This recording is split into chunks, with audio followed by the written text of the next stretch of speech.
नमस्कार दोस्तों, मैं हूं संजीव त्रिवेदी। विधानसभा चुनाव की दस्तक दरअसल महत्वाकांक्षाओं को जन्म देती है और कई दफे वो पार्टी के हित से आगे बढ़ जाती है।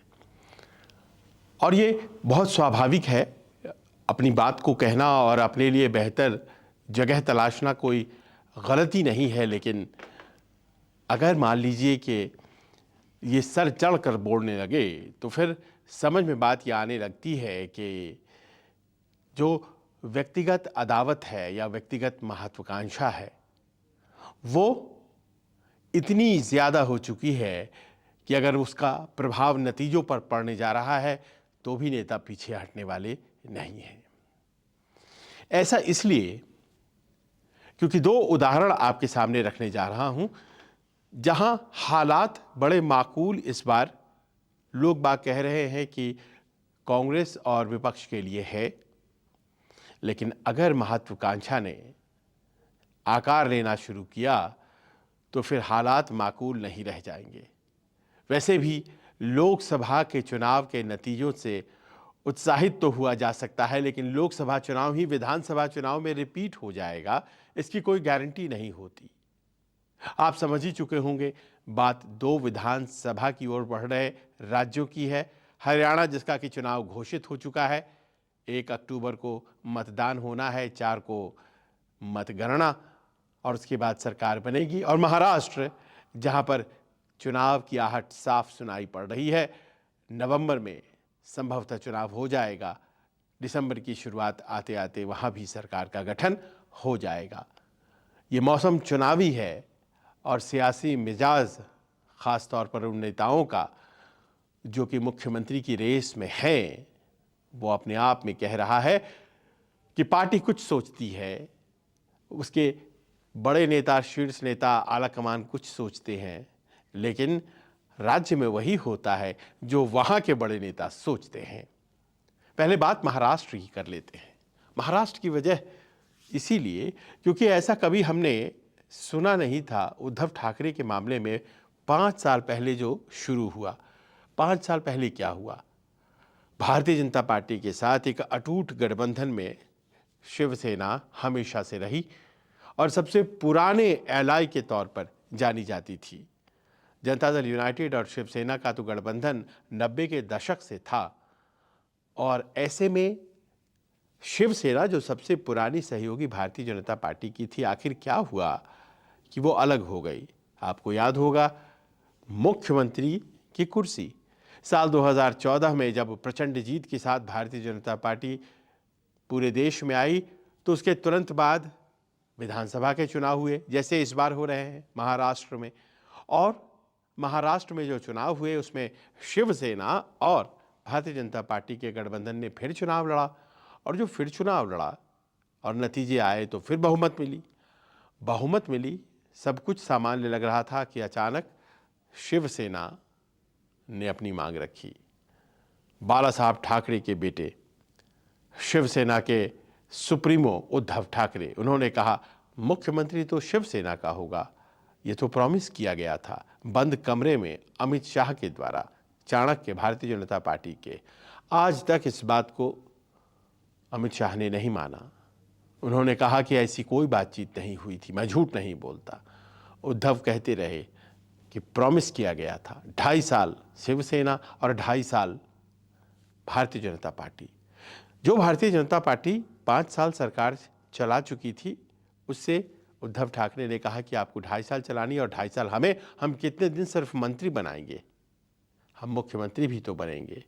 ये सिलसिला बाला साहब ठाकरे के दौर में नहीं होता था। बाला साहब ठाकरे मुख्यमंत्री बनाया करते थे। मनोहर जोशी को उन्होंने बनाया, नारायण राणे को उन्होंने बनाया, जब चाहा मनोहर जोशी को हटा दिया।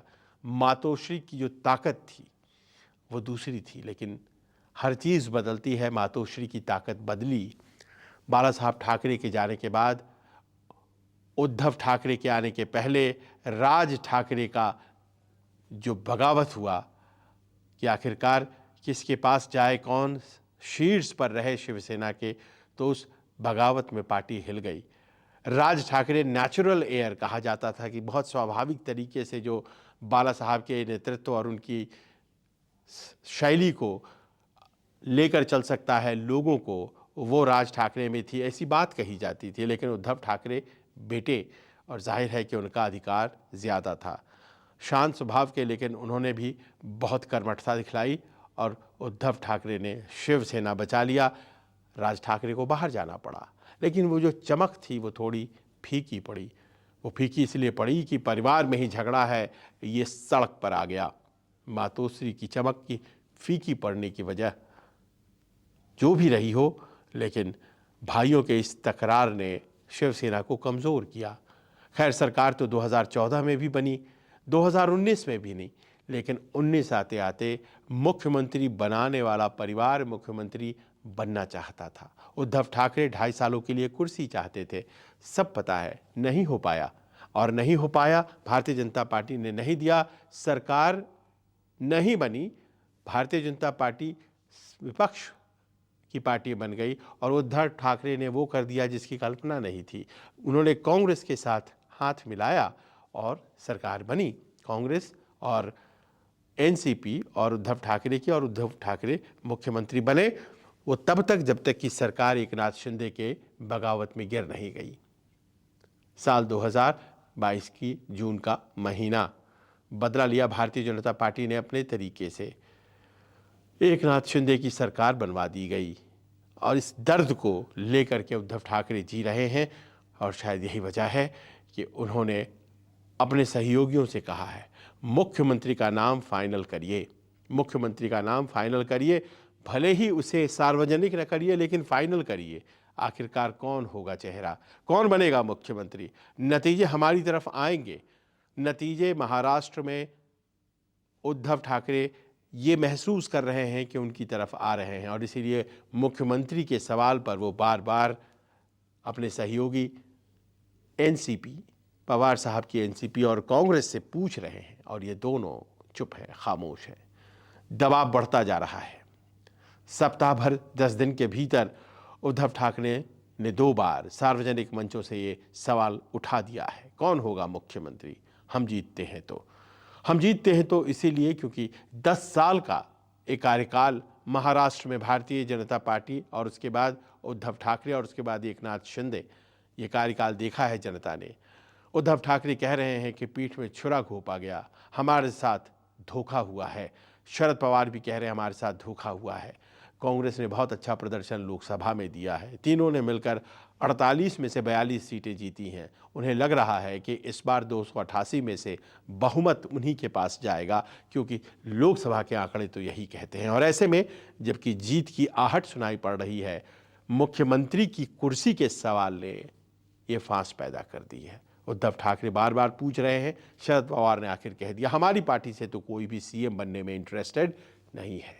उन्होंने अपने आप को हटा लिया, उन्होंने अपनी पार्टी के लोगों को भी रेस से हटा लिया। कहाँ, शरद पवार तो मुख्यमंत्री की रेस में थे ही नहीं, लेकिन सुप्रिया सूले भी नहीं हैं, ये स्पष्ट कर दिया गया। अब बच गई कांग्रेस और उद्धव ठाकरे। उद्धव ठाकरे जो चाहते हैं कि वो मुख्यमंत्री के चेहरे बन जाएं, और कांग्रेस जो खामोशी से चल रही है, जो नहीं चाहती है कि वो अभी से ये बात कह दे कि उद्धव ठाकरे ही बनेंगे मुख्यमंत्री, कहीं सीटें ज़्यादा आ गई कांग्रेस की तो फिर क्या होगा, दुविधा हो जाएगी। क्योंकि ये जो इम्बैलेंस होता है वो सरकार के लिए सही नहीं होता है।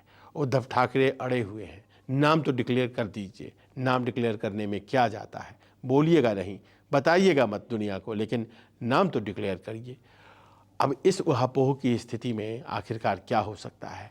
राजीव गांधी की जो अभी इस पुण्यतिथि थी, उस दिन ये बात फिर से उठा दी गई। मंच वैसा था जिसमें कि सभी महाविकास अघाड़ी के लोग बैठे हुए थे, और वहाँ पर ये बात कह दी गई। दिल्ली भी आए थे उद्धव ठाकरे, बात यहाँ भी पूरी तरह से बनी नहीं है। और क्या अगर ऐसा होता है कि उद्धव ठाकरे की ख्वाहिश पूरी नहीं होती है तो वो क्या करेंगे? वो साथ छोड़ेंगे तो नहीं। अब ये उहापोह की स्थिति बन गई है। महाराष्ट्र में ख़ासतौर पर जो एनडीए विरोधी वोट हैं, उनके अंदर एक कन्फ्यूजन सा होने लगा है। उद्धव ठाकरे क्या करने वाले हैं? अगर उन्हें मुख्यमंत्री का चेहरा घोषित नहीं किया जाता है, बाहर खाने या अंदर खाने, तो फिर वो क्या करेंगे? और इस सोच ने कहीं ना कहीं अटकलों को भी जन्म देना शुरू कर दिया है, क्योंकि सामान्य तरीके से उद्धव ठाकरे इतना जिद नहीं करते हैं। उन्हें क्यों ज़रूरत है मुख्यमंत्री का चेहरा? वो पार्टी बचाना चाहते हैं, समझी जा सकती है बात। पार्टी बचेगी तभी तो राजनीति होगी। पार्टी आज की तारीख में 2 खंडों में विभक्त है, शिवसेना चाहे एनसीपी। एकनाथ शिंदे उसी शिवसेना से निकलकर ओरिजिनल शिवसेना बन गए हैं और वो राज्य के मुख्यमंत्री हैं। जाहिर है नाराज़गी तो है, पार्टी बचानी है, मजबूत करना है और कहीं ना कहीं लोगों ने समझ लिया है आदित्य ठाकरे बेटे को उत्तराधिकारी बनाना चाहते हैं और उसके लिए मुख्यमंत्री बनना बहुत ज़रूरी है। ये सब हो पाएगा क्या? और कहीं ऐसा ना हो कि इस खींचतान में कांग्रेस जो खामोशी अख्तियार किए हुए है, कांग्रेस उनको डिक्लेयर करेगी, इस बात की संभावना भी ज़रा कम है। अब जब तक कि चीज़ें सतह पर नहीं आ जाती हैं, चुनाव डिक्लेयर नहीं हो जाते हैं, कांग्रेस तो यकीनन कुछ भी नहीं अभी करेगी। उसका सारा फोकस हरियाणा पर रहेगा। तो क्या करेंगे उद्धव ठाकरे?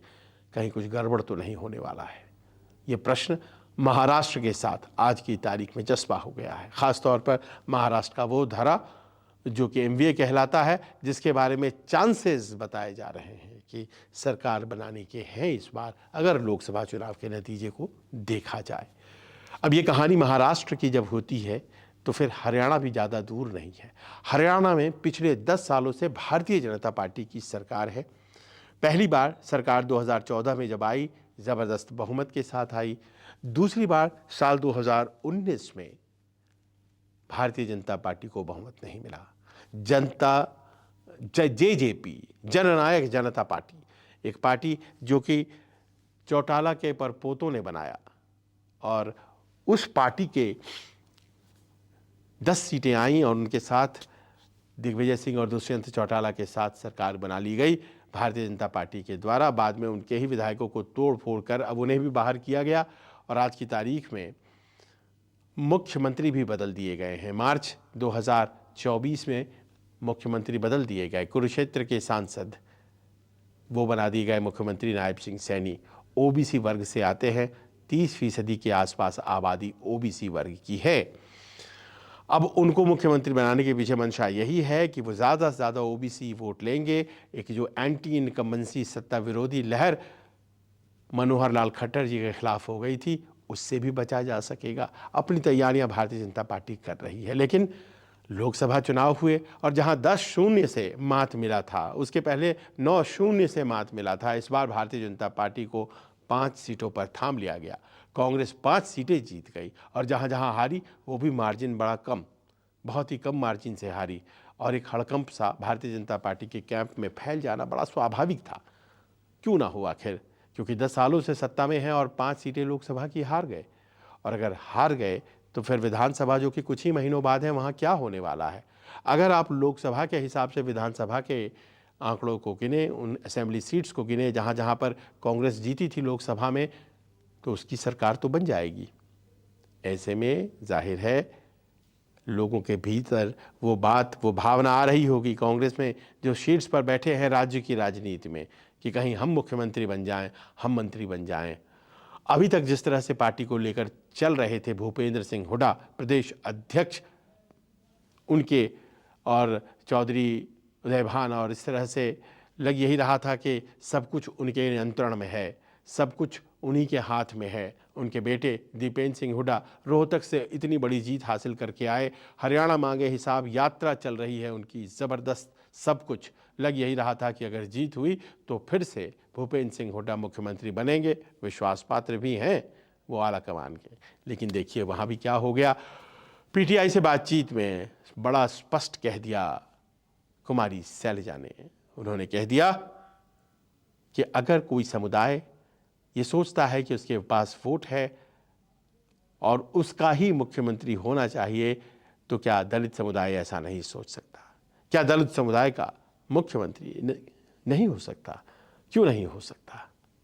और इसीलिए इस तरह से जब बात उन्होंने गढ़ी तो पूछा गया क्या चुनाव भी लड़ेंगी? बिल्कुल, उन्होंने कहा चुनाव लड़ूंगी। सिरसा से वो सांसद हैं, उन्होंने कहा वो चुनाव लड़ेंगी। चुनाव वही केवल नहीं लड़ेंगी, भूपेंद्र सिंह हुड्डा के दूसरे विरोधी रणदीप सुरजेवाला वो भी चुनाव लड़ने जा रहे हैं और इस तरह से अब 3 खंडों में विभक्त हो रहा है हरियाणा का कांग्रेस खेमा। भूपेंद्र सिंह हुड्डा, रणदीप सुरजेवाला और कुमारी शैलजा सिरसा सांसद और रणदीप सुरजेवाला जो कांग्रेस महासचिव है, दोनों एक खेमे के बताए जाते हैं। अब दिक्कतें कैसे आएंगी? ज़्यादा सीटें, यही कहा जा रहा है, ज़्यादा उम्मीदवार भूपेंद्र सिंह हुड्डा उनको मिलेगी, वो लड़वाएंगे। थोड़ा कम मिलेगा कुमारी शैलजा को और उससे थोड़ा कम मिलेगा, 90 सीटें हैं तो थोड़ा और कम मिलेगा रणदीप सुरजेवाला को। और कहा यही जा रहा है कि सब एक दूसरे के उम्मीदवार को निपटाने में लग जाएंगे ताकि हमारा उम्मीदवार जीत जाए, बहुमत का आंकड़ा आ जाए और हम चुनाव के बाद मुख्यमंत्री पद के प्रत्याशी रहे। अब ये निपटाने का जो खेल अगर चल पड़ा मान लीजिए तो फिर क्या होगा? दलित समुदाय के वोट कांग्रेस के जाट उम्मीदवार को नहीं मिलेंगे, हुड्डा के कैंडिडेट का वोट उधर दलित समुदाय से वोट नहीं मिलेगा, दलित समुदाय को हुड्डा के सपोर्टर्स के वोट नहीं मिलेंगे। और इस तरह की जो घालमेल होगी, आप जान लीजिए उसका नतीजा ये होगा कि पार्टी को वो जो सफलता दिखाई पड़ रही है वो नहीं मिलेगी अगर इस पर आलाकमान कन्फ्यूजन को दूर करने में, कौन है मुख्यमंत्री का संभावित चेहरा, ये क्लैरिटी देने में सफल नहीं होता है। तो ये 2 खतरे हैं जिसके बारे में आज आपसे हमने बात किया। महाराष्ट्र में, हरियाणा में, दोनों जगहों पर हालात बेहतर लोकसभा चुनाव के नतीजों की बात अगर करें तो, लेकिन महत्वाकांक्षा, मुख्यमंत्री का चेहरा और ये बातें कि आखिरकार हमारे समर्थक आपको क्यों वोट दें, हमें अगर नहीं मिलने जा रही है टॉप कुर्सी तो फिर हम क्यों अपने समर्थकों से कहें कि आप आकर के वोट दीजिए, ये बड़ा खतरनाक होने जा रहा है। उद्धव ठाकरे, कुमारी शैलजा, भूपेंद्र सिंह हुड्डा, रणदीप सुरजेवाला, आखिरकार ये तमाम लोग राजनीति में सालों से हैं और सालों से प्रमुख हैं, सबके पास ओहदे हैं। जाहिर है कि महत्वाकांक्षाएं चाहे वो कैसी भी पॉलिटिक्स हो, भारतीय जनता पार्टी की हो, कांग्रेस की हो, उससे ज़्यादा ध्यान लोगों की आकांक्षाओं पर देना चाहिए। पर ऐसा लगता है कि ये जो फैक्टर है इसके बारे में सोचा तब जाता है जब कुर्सी प्राप्त होती है, उसके पहले सोचा यही जाता है कि पहले कुर्सी कैसे प्राप्त की जाए।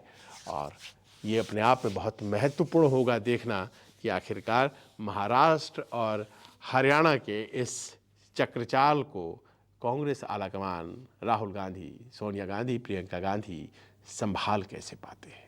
नज़रें इस पर बनी रहेंगी। आपको क्या लगता है? आप भी लिखिए, अपने कमेंट्स लिखिए, बड़े इन्फॉर्म्ड कमेंट्स लिखते हैं आप, और जाहिर है कि आपकी राजनीतिक समझ भी उस तरह के कमेंट से झलकती है। नमस्कार, मैं हूं मानक गुप्ता। अगर आपको हमारा ये वीडियो पसंद आया हो तो इसे लाइक और शेयर जरूर करें, और हाँ, हमें सब्सक्राइब और फॉलो करना ना भूलें ताकि आप देश और दुनिया की कोई खबर मिस ना करें। तो जुड़े रहिए हमारे साथ और देखते रहिए News 24।